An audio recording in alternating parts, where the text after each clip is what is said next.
L'étoile mystérieuse des 12 coups de midi s'est totalement découverte de case bleue ce dimanche 26 mars 2023.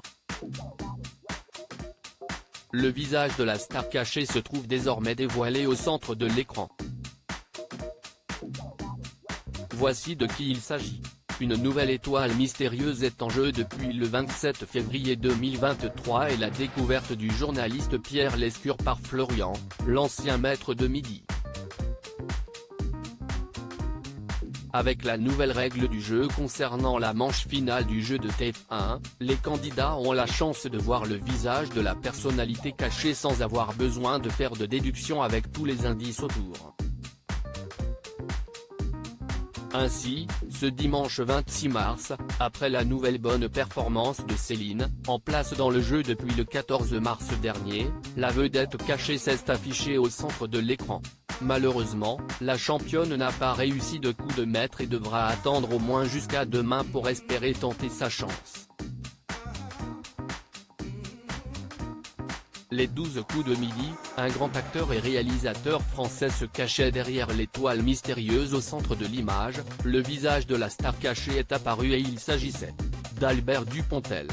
Philippe Guillaume, de son vrai nom, est né en 1964 à Saint-Germain-en-Laye dans les Yvelines. Son parcours est atypique puisque l'homme avait débuté des études de médecine avant de s'orienter vers les cours de théâtre. Après des années passées sur les planches, il se fait connaître auprès du public pour son rôle de dans Un héros très discret de Jacques Audiard, en 1995. Une participation qui lui a valu une nomination au César du meilleur second rôle masculin. Il alterne ensuite entre plusieurs registres, aussi bon interprète de comédie que de drame. Devenu réalisateur, il glane même un César du meilleur scénario en 2014 pour 9 mois ferme aux côtés de Sandrine Kiberlin. Les 12 coups de midi, à quoi se rapportaient les indices? Avant qu'ils n'apparaissent à l'écran, plusieurs indices étaient mis à la disposition des concurrents. En toile de fond, le décor représente l'Irlande et le célèbre lac du Connemara. Si est-il là-bas que l'acteur a tourné le film 2 jours à tuer réalisé par Jean Becker.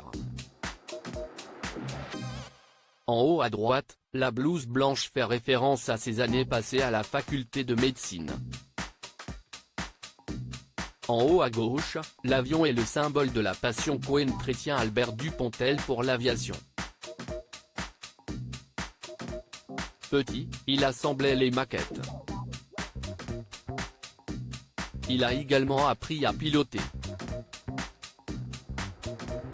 L'appel est une référence à la mythique scène dans Bernie dans laquelle, à l'aide de son outil de jardinage, il frappait tout ce qui bouge dans la maison qu'il tentait d'investir. La pile de livres fait référence à l'adaptation cinématographique que le comédien a fait d'Au revoir là-haut, le prix Goncourt 2013 de Pierre Lemaitre. Pour ce qui est du casque médiéval et du chevalet, nul doute que Z nous éclairera au moment où l'étoile mystérieuse sera remportée. Capture TF1 à lire aussi cette grosse bourde de Salvatore Adamo, invité surprise des 12 coups de midi, qui a fait une fausse joie à une candidate.